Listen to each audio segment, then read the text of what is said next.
Результаты эксперимента полностью опровергли выводы голландской комиссии о типе ракеты и месте запуска.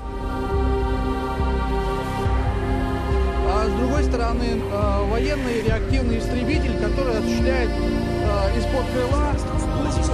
Специалистами концерна «Алмаз».